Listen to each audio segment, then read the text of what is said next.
예수 안에 소망이 있네. 자, 오늘 성경은 창세기 5장에서 보겠습니다. 자, 이제 우리 한 달 만에 하던 대로 창세기입니다. 5장인데요. 5장을 다 읽을 건데요. 좀 길지만 이게 한 유닛이라 같이 읽는 게 다 함께 다 같이 읽자는 얘기가 아니라 한꺼번에 읽어야 말씀을 들으시기가 좋을 거예요. 사실은 5장, 6장, 7장, 8장, 9장까지가 한 유닛인데 차근차근 5장부터 시작하겠습니다. 5장 1절. 이것은 아담의 계보를 적은 책이니라. 하나님이 사람을 창조하실 때에 하나님의 모양대로 지으시되 남자와 여자를 창조하셨고 그들이 창조되던 날에 하나님이 그들에게 복을 주시고 그들의 이름을 사람이라 일컬으셨더라. 아담은 130세에 자기의 모양 곧 자기의 형상과 같은 아들을 낳아 이름을 셋이라 하였고 아담은 셋을 낳은 후 800년을 지내며 자녀들을 낳았으며 그는 930세를 살고 죽었더라. 셋은 105세에 에노스를 낳았고 에노스를 낳은 후 807년을 지내며 자녀를 낳았으며 그는 912세를 살고 죽었더라. 에노스는 900세에 게난을 낳았고 게난을 낳은 후 815년을 지내며 자녀를 낳았으며 그는 905세를 살고 죽었더라. 게난은 700세에 마할랄레를 낳았고 마할랄레를 낳은 후 840년을 지내며 자녀를 낳았으며 그는 910세를 살고 죽었더라. 마할랄렐은 65세에 야렛을 낳았고 야렛을 낳은 후 830년을 지내며 자녀를 낳았으며 그는 895세를 살고 죽었더라. 야렛은 162세에 에녹을 낳았고 에녹을 낳은 후 800년을 지내며 자녀를 낳았으며 그는 962세를 살고 죽었더라. 에녹은 65세에 무드셀라를 낳았고 무드셀라를 낳은 후 300년을 하나님과 동행하며 자녀들을 낳았으며 그는 365세를 살았더라. 에녹이 하나님과 동행하더니 하나님이 그를 데려가심으로 세상에 있지 아니하더라. 무드셀라는 187세에 라멕을 낳았고 라멕을 낳은 후 782년을 지내며 자녀를 낳았으며 그는 969세를 살고 죽었더라. 라멕은 182세에 아들을 낳고 이름을 노아라 하여 이르되 여호와께서 땅을 저주하심으로 수고롭게 일하는 우리를 이 아들이 안위하리라 하였더라. 라멕은 노아를 낳은 후 595년을 지내며 자녀를 낳았으며 그는 777세를 살고 죽었더라. 노아는 500세가 된 후에 셈과 함과 야벳을 낳았더라. 아멘. 오늘 읽을 말씀은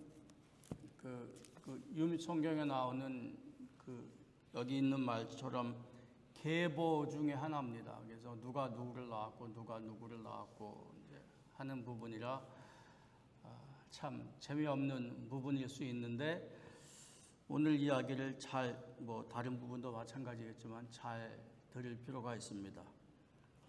본문에 들어가기 전에 우리가 하고자 하는 것을 잠깐 이야기를 드리겠습니다. 이게 이야기 형식이잖아요. 성경은 대개 이야기 형식입니다. 근데 이게 이렇게 두꺼워요. 다른 언어로 다른 시대에 쓰여 있기 때문에 이걸 제대로 이해하기가 상당히 힘듭니다. 근데 그걸 설교해야 하고 복음을 설교해야 하고 표현을 해야 하잖아요. 그죠? 그래야 전달을 할 수 있으니까. 그래서 설교가 필요하고 신학적인 작업이 필요합니다. 그래서 설교하고 신학적인 작업을 하려니까 당연히 이걸 요약해야 해요. 이걸 늘 읽을 수는 없잖아요. 요약을 하고 풀어서 전달을 하고 설명을 해야 합니다. 그래서 그거를 신학화라고 이제 말해도 돼요. 근데 신학화는 다른 말로 하면 정형화예요.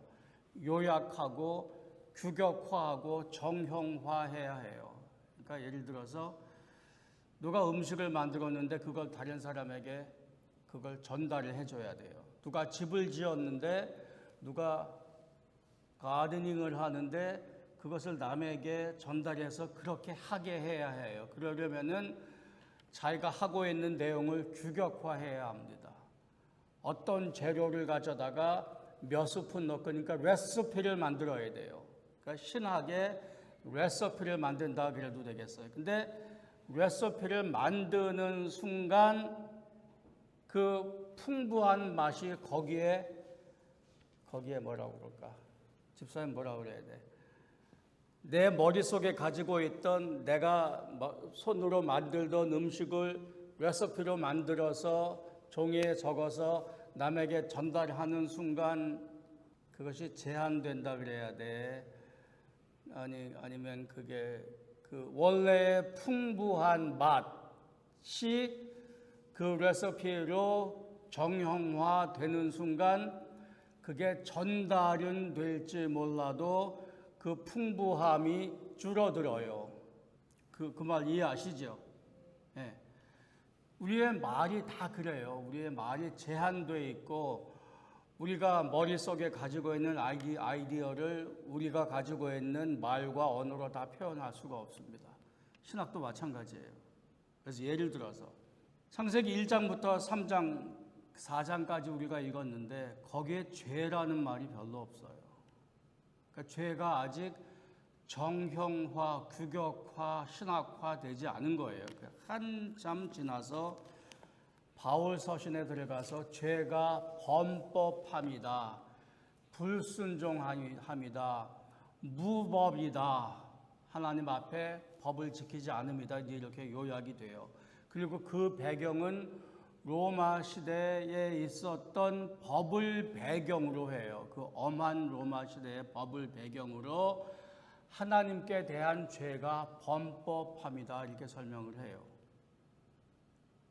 맞아요. 그게 틀렸다는 얘기가 아니라 근데 죄를 범법함으로 정형화하고 규격화하는 순간 하나님께서 이 구속사의 이야기를 통해서 사람에게 해 주셨던 사람과 함께 하셨던 그 이야기들이 줄어들고 요약되고 많은 부분이 상당히 빠지게 돼요. 그래서 아주 나쁜 신학화의 작업은 죄는 범법함이라 해놓고 그 풍부한 내용을 상고 안 하고 읽지도 않고 생각도 안 하고 설교하거나 살거나 하는 걸 죄는 범법함이다 그것만 알고 그러면 무슨 일이 생겨요? 신학이 객관화돼요. 내가 오늘 왜 이야기를 하나 모르겠는데 이거 들으면 참 좋으세요. 우리의 복음이 신학이 객관화되면은 우리의 문제는 범법함을 해결하는 걸로 돼요. 우리가 가지고 있는 죄를 어떻게 해결할까? 그건 범법함이다.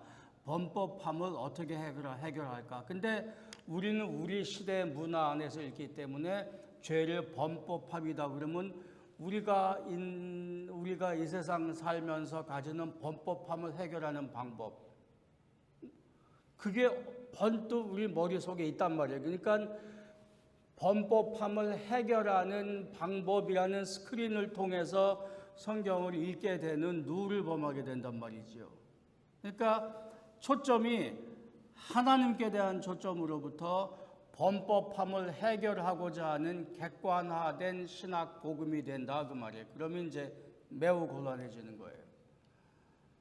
그래서 우리가 지금 하려는 얘기는 이거예요. 하나님께서는 죄로 인해 망가진 사람과 죄로 인해 망가진 세상을 어떻게 대할 것이냐가 지난 제가 가기 전에 말씀드린 마지막 이야기였어요. 1장, 2장이 창조 기사고 3장과 4장이 죄예요. 그 3장 끝과 뒷부분과 4장이 죄의 결과입니다. 사람만 죄인 되고 끝난 게 아니라 사람을 이 세상의 대리자로 매니저로 세우셨으므로 그 당시 문화로 하면 왕이 매니저가 잘못되면 다 망가지는 거예요. 지금 우리의 기능적인 생각을 해도 왕과 매니저가 잘못 다루면은 잘못 다룬 결과가 다 망가지는 거잖아요. 근데 이 시대 문화로는 대표성이 지금보다 훨씬 중요하기 때문에 사람이 망가지면 다 망가지는 거예요. 그리고 그 일이 일어났어요. 그래서 사람이 사람을 죽이는데 지금식으로 한 사람이 다른 한 사람을 죽이는 것만이 아니라 하나님이 당신의 형상으로 만들어 놓으신 그 존재를 그 존재가 죽여 놓은 거예요. 그래서 이거 하나님과 직접 관련되는 일이라 그 말이에요.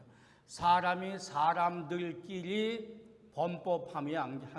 죄를 범한 게 아니라 죄는 하나님과 관련된 거기 때문에 범법함이라는 인간 위주의 인간 그 클로즈 시스템 속에서 다룰 일이 아니다 그 말이죠. 그래서 이런 일이 벌어졌는데 그래서 창조기사에서 하나님께서 목적하셨던 바의 세상이 이루어지지 않게 된 거예요. 그냥 좋은 세상 가운데 사람만 죄인 된 게 아니라 하나님께서 만드신 온갖 좋은 세상이 7번 좋았다 하신 세상이 그 하나님께서 목적하신 대로 이루어지지 않게 된 거예요. 자, 그러면 이제 하나님께서 어떻게 하실 것이냐에 대한 성경의 답이 오늘부터 있는 거예요. 근데 그 답이 하필 족보라는 계보라는 형식을 통해서 옵니다. 그래서 5장 앞에 한번 읽어보죠. 이것은 아담의 계보를 적은 책이니라. 하나님이 세상을 창조하실 때에 하나님의 모양대로 지으시되. 아담의 계보를 어디부터 시작하세요? 창조기사부터 시작하죠. 네, 모든 이야기는 창조기사부터 시작해야 해요. 그게 하나님의 방식이고 우리가 성경을 읽으면 읽을수록 이렇게 시작하는 게 옳아요. 왜 옳은가도 오늘 이제 계보 안에서 볼 겁니다. 창조기사로 시작하는데 남자와 여자를 창조하셨고 그들이 창조되던 날에 하나님이 그들에게 복을 주시고 그들의 이름을 사람이라 일컬으셨더라. 여기까지는 창조기사의 요약이지요. 사람을 중심으로 한 그렇죠. 그거 다 아는 얘기예요. 남자와 여자를 지으시되 하나님 당신의 모양대로 지으시고 사람이라 아담이라 일컬으셨더라. 여기까지는 창조기사의 요약이에요. 근데 그 다음 3절. 아담은 130세에 자기의 모양 곧 자기의 형상과 같은 아들을 낳아 이름을 셋이라 하였고. 자, 1, 2절 다음에 3절이 있어요. 1, 2절과 3절을 비교해 보세요. 하나님께서 하시고자 하는 말씀이 뭘까요? 1, 2절 한편에 두고 3절을 한편에 두고 그걸 비교해 보세요. 하나님은 사람을 어떻게 지으셨어요? 당신의 모양으로. 그런데 아담은 130대에 누구의 모양? 자기의 모양.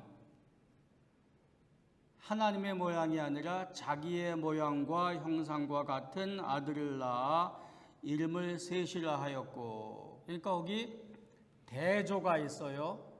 전개에 다른 발전이 있는 거예요. 그죠? 하나님께서는 사람을 당신의 형상으로 아담과 하와를 지으셨는데 아담은 130세에 자기의 모양대로 셋을 낳았어요. 근데 셋이 가장 큰 아들은 아니에요. 3장에 이미 가인과 아벨의 이야기가 있었죠. 그 이야기가 지난 다음에 이야기인지 아니면은 그 전인지 몰라도 가인과 아벨은 족보에서 뺀 거예요. 그래서 성경에 있는 족보는 단순히 살았던 모든 사람들의 리스트가 아니에요. 자, 족보는 어떤 성경의 이야기에 터닝 포인트가 있을 때에 성경 저자가 많이 사용하는 방식입니다. 성경 구약과 신약의 가장 큰 터닝 포인트가 어디겠어요? 구약에서 신약으로 넘어갈 때 그 신약이 어떻게 시작해요? 마태복음 1장에 거기도 계보지요. 거기도 누가 누구를 낳고 누가 누구를 낳고 있는데 성경의 계보는 그 자체로 이야기예요. 그게 그냥 살았던 사람들의 차가운 리스트가 아니에요. 그 리스트 읽으면 별 의미가 없단 말이지요. 자, 여기서 그 이야기를 읽어야 해요. 하나님께서 들려주시고자 하는 이야기는 내가 사람을 내 형상대로 아름답게 선하게 지어서 귀한 사명을 맡겼거늘 3장 4장의 사건이 지나고 나서 된 일을 내가 보니 아담이 130세에 내 모양이 아니라 자기의 모양, 죄인의 모양으로 자기의 형상, 죄인의 형상으로 아들을 낳아 이름을 셋이라 하였고 아담은 셋을 낳은 후 800년을 지내며 자녀를 낳았으며 930세를 살고 죽었더라. 여기 죽었더라가 사람이 자연사한 첫 기록이에요. 3장까지는 누가 죽여서 죽인 거였죠. 이게 한 사람의 패턴이에요. 어떤 남자가 몇 살을 살고 아들을 낳았어요. 딱은 여기 계산이 안 돼요. 옛날 문화에. 어떤 남자가 몇 살을 살고 아들을 낳고 그 이후 계속 자녀를 낳고 근데 여기는 딸도 포함되나 봐요. 자녀를 낳았는데 몇 살 돼서 죽었더라. 이게 한 사람의 패턴이에요. 그럼 다른 사람 봅시다. 그 아들 셋은 105세에 에노스를 낳았고 에노스를 낳은 후 807년을 지내며 자녀를 낳았으며 그는 902세를 살고 죽었더라. 자, 그 패턴 보이세요? 과거에 하나님께서 사람을 이렇게 창조하셨는데 이놈들아 니들이 내 앞에 죄인이 되어서 니네들이 지금 이렇게 살고 있다 그 얘기예요. 너희들의 과거와 너희들의 현재예요. 그 현재 패턴을 살펴볼까요? 이건 이야기 형식으로 써 있다고 그랬어요. 그러니까 우리식으로 해석해 읽어야 해요. 그럼 아담이 죄인 된 후 사는 삶의 양식은 어떨까요? 몇 살 돼서 아들을 낳고 계속 아들을 낳았는데 무지 오래 살았어요. 500년, 800년을 살았어요. 이제 이 500년, 800년을 어떻게 읽을 거냐 이제 말들이 많아요. 그래서 제일 쉬운 거는 말 그대로 500년, 800년 살았다 이제 이렇게 생각하면 제일 쉬운 거예요. 근데 이 당시의 문헌은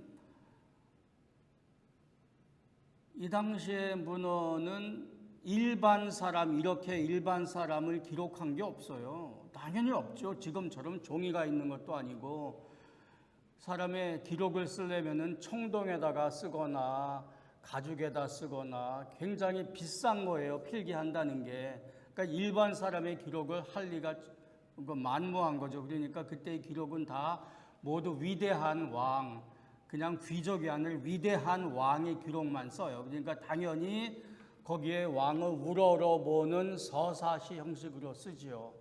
거기에 여기는 그저 마일드하게 몇백 년 그랬는데 거기 왕들은 수만 년, 수십만 년, 더 기가 막힌 거는 수억 년 이렇게도 나와요. 옛날 기록에.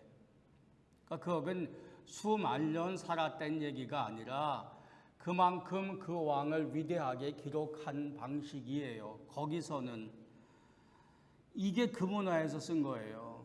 그러니까 이게 이제 노아 홍수 이전이거든요. 그래서 어떤 사람들은 노아 홍수 이전에 기후가 바뀌기 전에는 사람들이 이렇게 살았을 거다, 이렇게 살아갈 수 있었다, 자연 환경이 바뀌기 전에 이렇게 설명하기도 해요.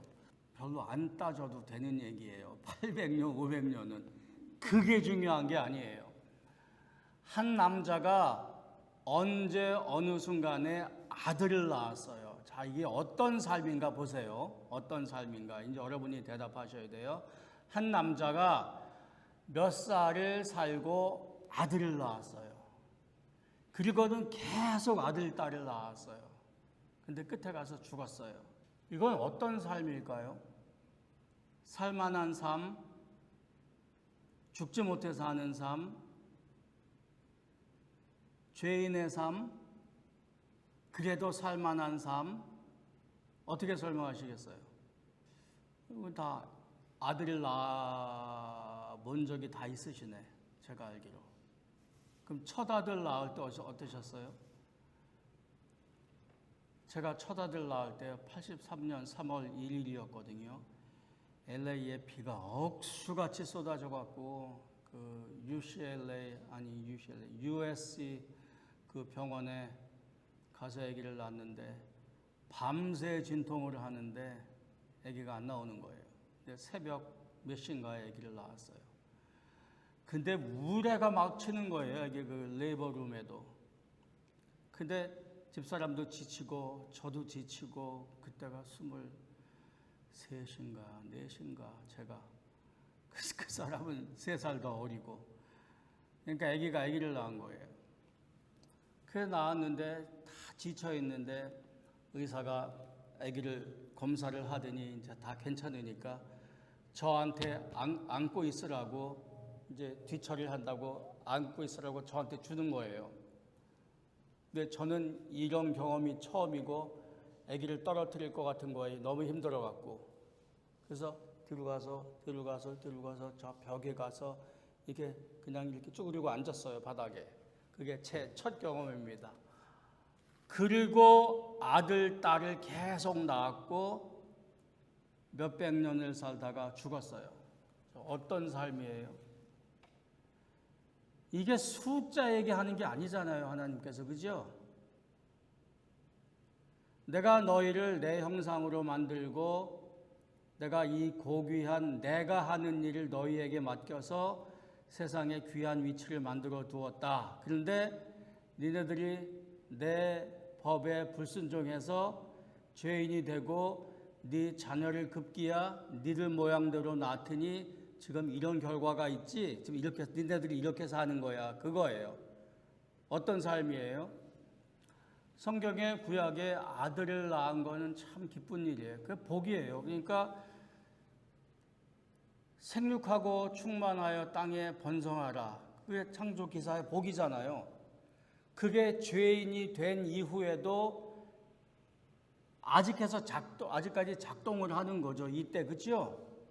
생명이 태어났다는 얘기는 하나님께서 주신 생명의 복이 연장되고 유지된다는 거예요. 이때까지 그리고 지금까지 죄인이 된 후에도.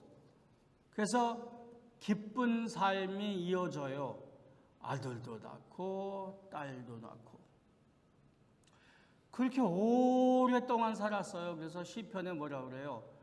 아들과 딸이 많은 것이 그거 전쟁 중에 이때는 전쟁 때니까 그 화살통에 화살이 가득 든 것과 같다 그랬잖아요. 이게 시큐리티고 이게 레이버고 이게 웰스예요. 구약 성경 이게 복의 근원이에요. 아들 자녀가 많다는 게. 근데 끝에 죽었어요. 이게 죄인 된 사람의 패턴이에요. 그래서 사람의 과거와 사람의 현재가 여기 계보에 기록되어 있습니다. 근데 쭉 가다가 다른 부분이 있죠. 성경의 대부분의 계보는 이래요. 쭉 가다가 다른 부분이 나와요. 그 첫 번째 다른 부분 21절 에녹은 65세를 55세에 무드셀라를 낳았고 무드셀라를 낳은 후 300년을 하나님과 동행하며 자녀를 낳았으며, 여기는 패턴에 죄인된 삶의 패턴이 없었던 얘기예요. 하나님과 동행하며 자녀를 낳았으며, 자녀를 낳았으면 있었지만 하나님과 동행한다는 얘기는 없었어요. 그는 365세를 살았더라. 에녹이 하나님과 동행하더니, 앞에 썼으니까 뒤에 있는 말은 redundant예요. 요새 영어로 하면 안 써야 해요. 근데 성경은 히브리 그 문법의 가장 파퓰러한 습관은 반복이에요. 반복해서 써요. 같은 단어든가 비슷한 아이디어를 반복해서 써요. 그걸 강조하는 거예요. 하나님께 이분은 앞에 세대는 안 그랬지만 이 사람은 살면서 하나님과 동행했다. 다시 말하면 앞에 사람들은 동행하지 않았으나 이 사람은 동행하였다. 그랬더니 결과가 데려가심으로 세상에 있지 아니하더라. 그러니까 죽었더라라는 말은 없어요. 그 다음에 28절에 라멕은 182세의 아들을 낳고 이름을 노아라 하여 이르되, 여호와께서 땅을 저주하심으로 수고롭게 일하는 우리를 이 아들이 안위하리라 하였더라. 여기는 패턴으로부터 다른데 이야기가 아주 길게, 말이 길게 달라요. 여호와께서 땅을 저주하심으로 3장에 있는 이야기예요. 사람만 죄인 된 게 아니에요. 다 좋은데 그 안에 사람만 죄인 됐다가 아니에요. 그러니까 앞으로 이어지는 구속 이야기에서 죄된 세상에서 사람만 이끌어낼 거냐를 보셔야 해요. 창조기사에서 세상 전체를 아름답게 만들어 놓으신 하나님의 기대와 뜻이 사람의 죄로 인하여 다 망가졌는데, 그것이 하나님의 족보에 분명해졌는데 하나님께서는 이것에 어떻게 대응하실 거냐, 이제 그걸 보는 거예요. 그래서 이런 패턴이 있는데 에녹은 달랐어요.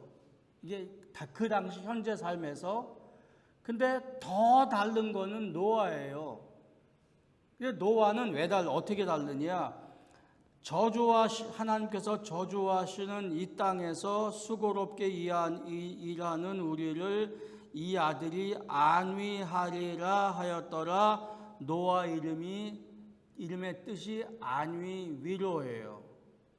라멕은 노아를 낳은 후 595년을 지내며 자녀를 낳았으며 그녀는 777세를 살고 죽었더라. 노아는 500세 된 후에 셈과 함과 야벳을 낳았더라. 그리고는 5장이 끝이에요. 6장으로 이어지는데 6장부터 7장, 8장까지는 노아 홍수예요. 노아 홍수 지나고 9장 끝에 가보세요. 9장 끝에 가니까 다시 노아의 이야기가 이어지면서 9장 29절에 그의 나이가 950세가 되어 죽었더라. 그러니까 이거 어디다 갖다 붙여야 돼요? 5장 끝에 갖다 붙이면 족보가 이어지는 거지요. 근데 우리가 성경을 띄어서 갖다 붙일 수 없으니까 5장부터 시작되는 인류의 족보가 9장까지 이어지는데 그 족보 가운데에 노아 홍수의 이야기가 있는 거예요. 그렇죠? 근데 왜 하필 노아 홍수가 거기 있느냐?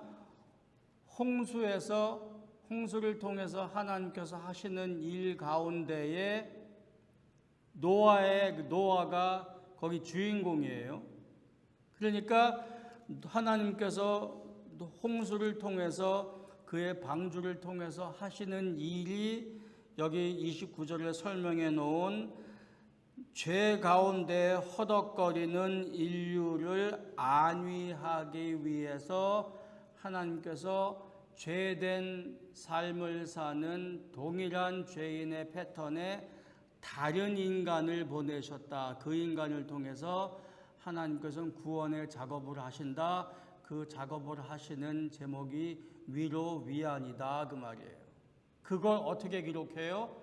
그거를 족보의 형식으로 기록해요. 그러니까 족보는 창조기사의 사람을 만드신 창조기사라는 과거, 죄인된 사람이 사는 현재 죄인된 삶, 그리고 노아의 홍수를 통해서 앞으로 당신께서 하실 일을 예표로 보이시는 인류의 미래가 족보의 형식으로 있는 거죠. 하나님께서 만드신 창조기사, 그 창조기사 안에 죄인된 사람의 삶, 현재의 삶을 내가 그대로 버려두지 않겠노라. 그럼 내가 어떻게 할 것이냐? 위로하고 안위하리라. 어떻게 위로하고 안위할 것인가? 노아 홍수를 통해서 내가 그것을 예표하리라. 노아 홍수 되게 아세요? 이제 그거 이제 우리가 몇 주 통해서 볼 텐데 그게 6장, 7장, 8장, 9장까지인데 이게요. 성경에 요만큼이에요.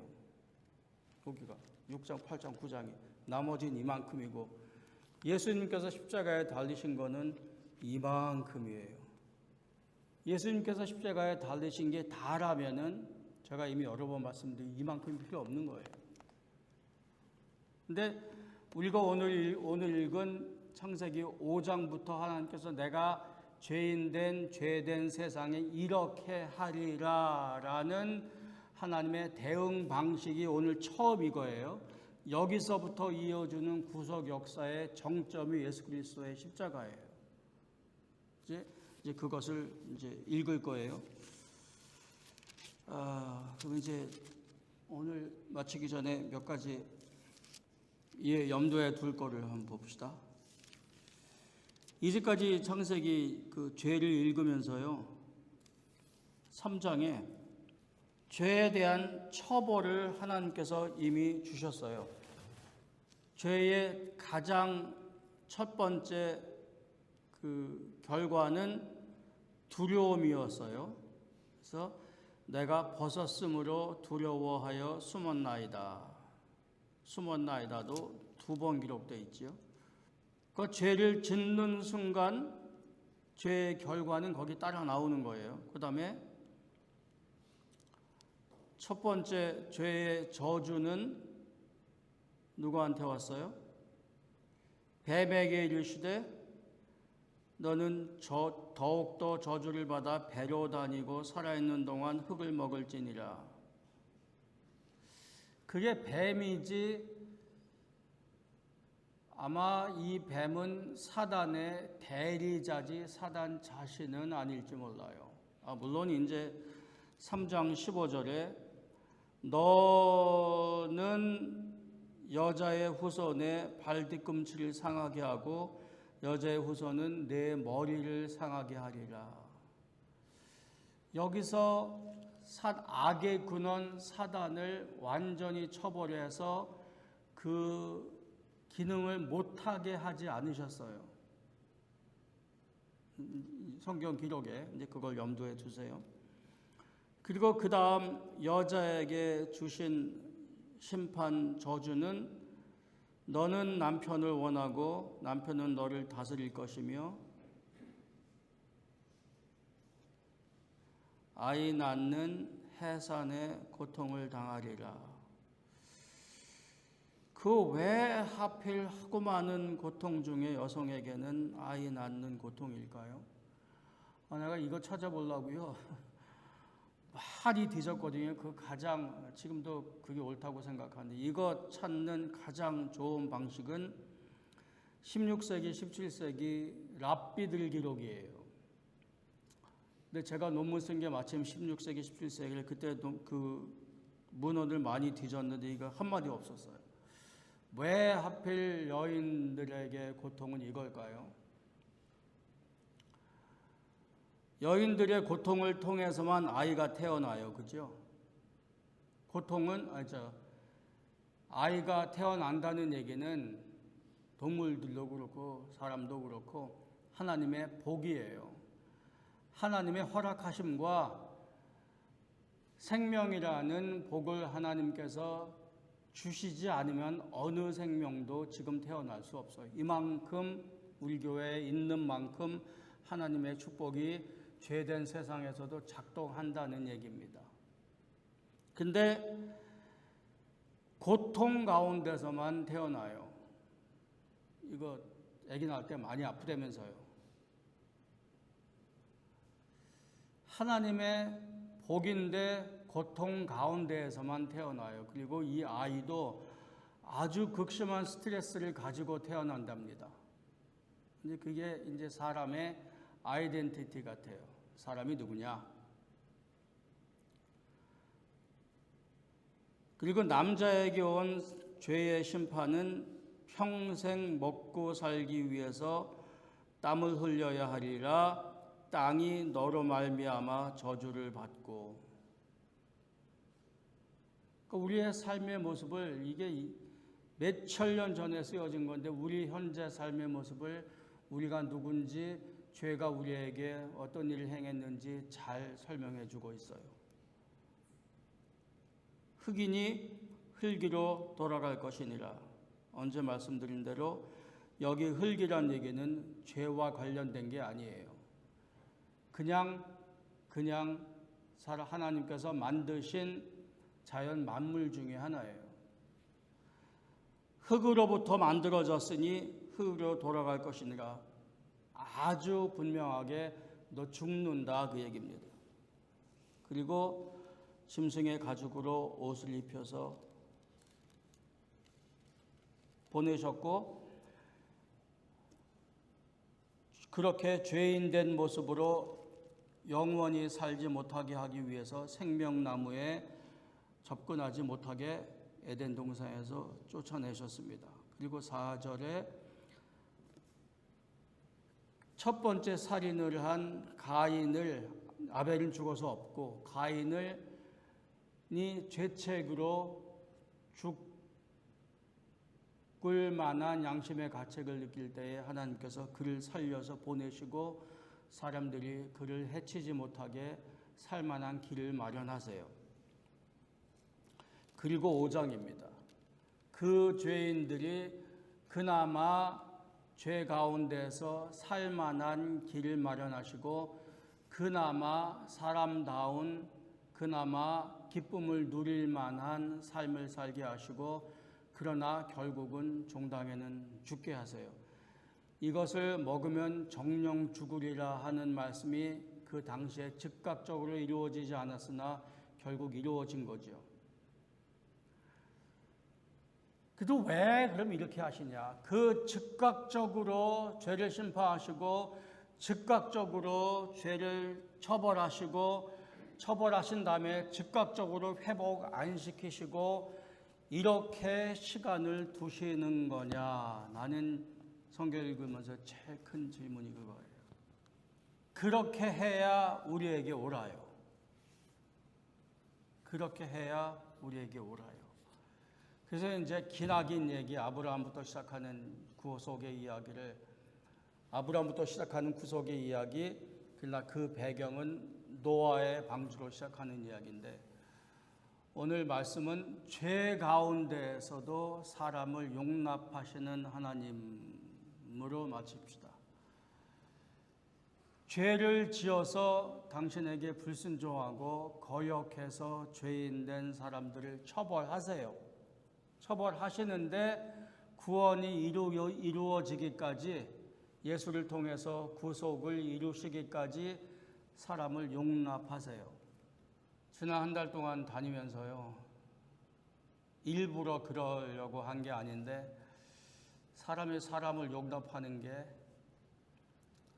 이게 그냥 보통 일이 아니다 한 거를 확인해 봤습니다. 사람과 사람들 사이에 갈등이 엄청 많아요. 뭐 아시는 것처럼. 근데 그 갈등이요 무시무시하게 커요.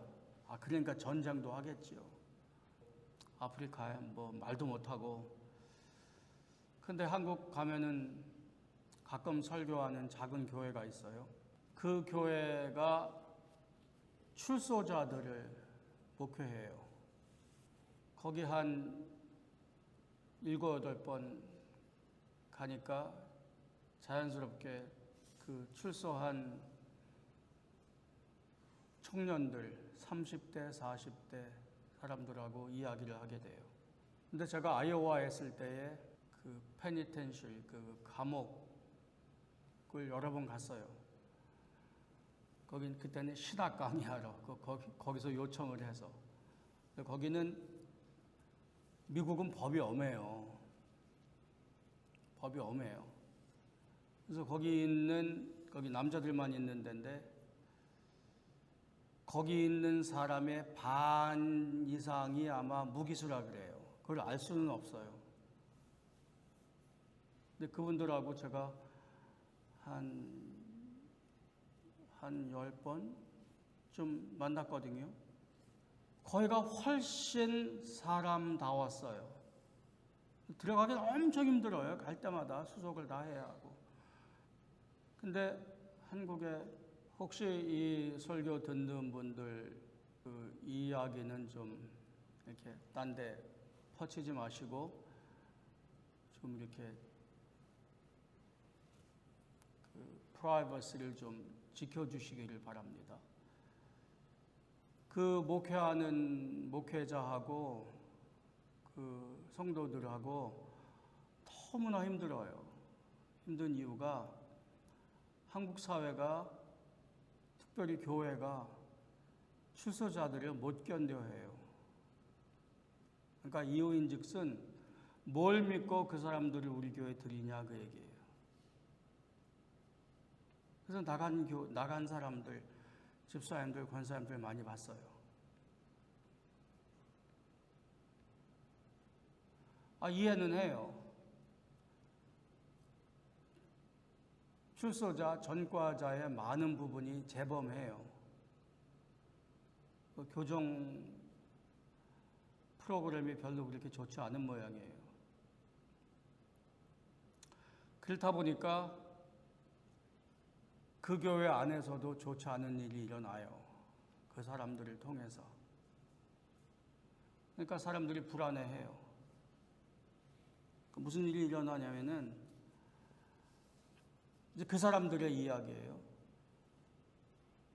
출소하면은 우선 직장을 얻어야 되고 단순 노동이 많겠지요. 그리고는 교회를 가야 하는데 직장도 얻을 수 없고 교회는 더더욱 갈 수 없다는 거예요. 그래서 이제 큰 교회를 간다는 거예요. 이제 자기들이 알려지지 않도록. 그래서 이제 몇 주를 다니다 보면은 어느 때에 점잖은 분이 온대요. 그래서 오지 말라고 대놓고 요구한답니다. 심하게는 물리적인 힘까지 해서. 그 지역에서도 그런데요. 그 지역에 이걸 이제 우리 전과자 목회합니다. 당연히 얘기는 안 할 텐데 지역에서도 이게 큰 이슈랍니다. 우리 지역에 네가 뭘 믿고 전과자를 드리느냐 그거예요. 드라마를 보니까 거기도 그 얘기가 그대로 있어요. 한국 드라마에. 저는 지금 손해 날 거, 불이익 생길 거, 무릅쓰고 감수하고 용납하고 인정해야 된다라고 말하려는 것은 아니에요. 다만 하고 싶은 말은 하나님께서 구원이 완성되실 때까지 사람들을 용납하셨어요. 근데 여기 있는 사람이 몇 살을 살다가 아들을 낳고 살만해져서 이야 이거 괜찮네 살만하네 할 때쯤 죽는 게 인생이에요. 그렇죠? 이만큼 사람의 복을 누리며 살게 하신 게 하나님이세요. 그리고 우리는 살면서 죄 짓잖아요. 그죠? 근데 다만 감옥에 안 갈 정도로 죄 짓는 거지요. 근데 그 사람들은 사회법에, 민법에, 형법에 저촉이 된 거예요. 우리는 저촉이 안 된 거고. 그래서 사람이 사람을 용납하는 것, 그리고 하나님께서 왜 이렇게 사람을 구원하시느냐, 그 구원하실 때까지 사람들을 용납하신다는 사실을 좀 눈여겨볼 필요 있겠다는 생각이 들었어요. 그러니까 그 사람들이 교회에 발을 붙일 수가 없어요. 몇 주 다니다가 거기 있는 몇 안 되는 사람들에게 눈치를 받아요. 그러면 이 사람들은 눈치밥 먹는 사람들이에요. 목사님이 또 위로하고 찾아가고 하는데 그게 또 이제 일시적인 거지요.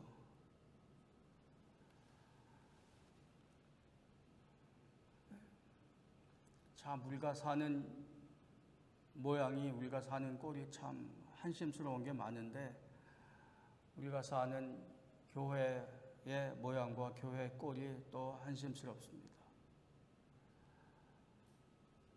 사람이 사람을 용납한다는 것은 적어도 교회의 입장에서, 적어도 구원받은 확신이 있는 성도의 입장에서는 하나님의 시각을 좀 받아들일 줄 아는 그 마음의 넉넉함과 그 바라볼 줄 아는 그 넉넉함이 좀 있어야 되지 않을까 싶어요. 그래서 우리 같은 사람만, 우리하고 비슷한 사람만 여기다 앉혀놓을 거면은, 그리고 우리끼리 집사 장로 부릴 거면은 그게 뭐 좋은 교회겠어요? 하나님께서 하시는 일이, 죄를 다루시는 하나님께서 하시는 일이 우리 안에도 좀 드러나면 좋지 않을까. 우리 안에도 우리 교회의 형식으로, 우리 교회가 할 수 있는 대로 우리 교회의 양식으로 좀 드러나면 좋지 않을까. 그게 좋은 교회가 아닐까 이렇게 생각해 봤습니다. 기도하십시다.